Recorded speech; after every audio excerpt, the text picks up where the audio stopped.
ये कहानी उस समय की है जब एक हरे भरे जंगल के किसी शांत कोने में एक चिड़िया बसी हुई थी जिसका नाम सोना था। वह अपने तीनों प्यारे बच्चों के साथ रहती थी। उसके सुंदर और आरामदायक घर एक लंबे बरगद के पेड़ के नीचे था। वह एक साहसी और समर्पित माँ थी। सोना रोज अपने बच्चों को जीवन जीने का पाठ पढ़ाती, उन्हें कैसा उड़ना है वह सिखाती, खाने की तलाश कैसे करनी है, मुसीबत के समय अपनी रक्षा कैसे करनी है। इस तरह ये सब बातें रोजाना सोना अपने बच्चों को सिखाती। सोना रोज सोते समय उन्हें मीठा और सुरीला गीत गाकर सुलाती। उसकी सुरीली धुन बच्चों के दिल को खुशी से भर देती थी। सोना का एक बहुत पुराना दोस्त चीकू कौआ था। पास के पेड़ पर ही रहता था। वह अक्सर सोना के साथ खाने की तलाश में उसके साथ जाया करता था। जब सोना बच्चों के लिए खाना लेने निकलती, उसका दोस्त चीकू भी आ जाता था। चीकू ने सोना से पूछा, सोना, क्या तुमने उस कूड़चील के बारे में सुना है? कल उसने कबूतरों के बच्चों को अपना खाना बना लिया था। सभी कबूतर के लिए दुख की बात है। सारे पक्षी अपने अपने बच्चों को लेकर बहुत डरे हुए थे। सोना ने बताया, हाँ भाई चीकू, मैंने भी सुना है। उसने कबूतर के 2 बच्चों को खा लिया। अगर वो समय से ना आती तो वो दुष्ट चील उसके तीनों बच्चों को खा जाता।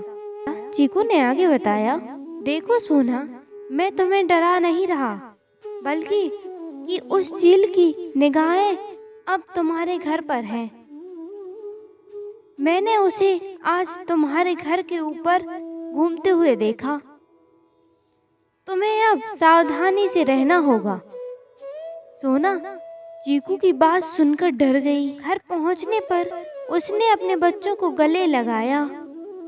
वो जानती थी कि उसके बच्चे अब खतरे में हैं। सुबह होते ही सोना ने अपने दोस्त चीकू से मदद मांगी। सोना ने चीकू से कहा, चीकू भाई, हमें उस अत्याचारी चील को यहाँ से भगाना होगा, वरना वो हम सबके बच्चे बारी बारी से खा जाएगा।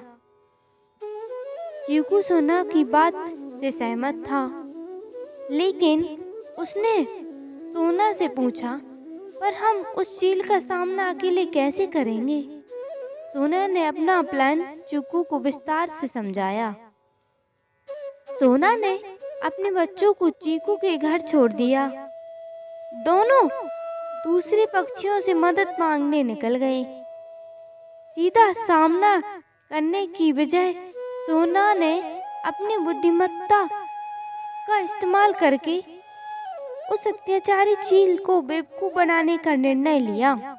उसने चीकू और दूसरे पक्षी की मदद से मिलकर जानबूझकर दूसरे पेड़ में एक घोंसला बनाया जो उसके असली घर की तरह दिखता था। घोंसले के अंदर उसने पत्थर, कीड़े, टहनियाँ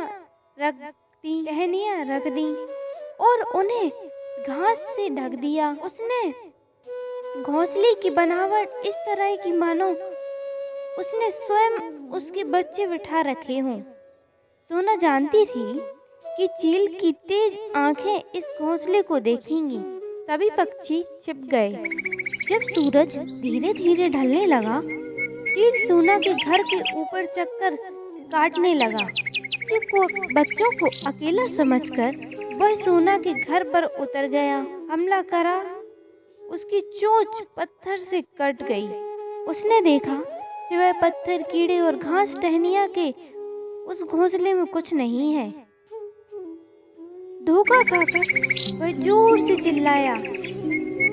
उधर सारे पक्षी तेजी से आए और चील पर हमला बोला। सबने अपनी चोंच मारकर चील को घायल कर दिया और दूर भगा दिया। इस तरह सोना की चालाक योजना काम कर गई। सब खुशी से चहकने और गीत गाने लगे। सभी ने सोना से पूछा, सोना, तुम्हारे अंदर इतना साहस कैसे आया? तुमने अपने बच्चों के साथ सबकी जान बचाई। सोना ने कहा, मुझे पता था बड़ी से बड़ी मुसीबत से निपटारा किया जा सकता है। ये बुद्धिमत्ता, तेज सोच और सबके साथ से, बस इसी सोच से आज हमने मिलकर एक बड़ी मुसीबत का सामना किया और हम भी जीत गए। इस तरह ये सबके लिए एक यादगार घटना बन गई। सभी पक्षी अपने बच्चों को कहानी के रूप में इस सच्ची घटना को सुनाते ताकि वे भी अपने बच्चों को निडर और साहसी बना सकें। कहानी की सीख, मॉरल, हमें जल्दबाजी में कभी कोई निर्णय नहीं लेना चाहिए। हमें सूझबूझ और बुद्धिमानी के साथ काम करना चाहिए। एक साथ मिलकर हम बड़ी से बड़ी मुसीबत का सामना कर सकते हैं। Thank you, like and subscribe.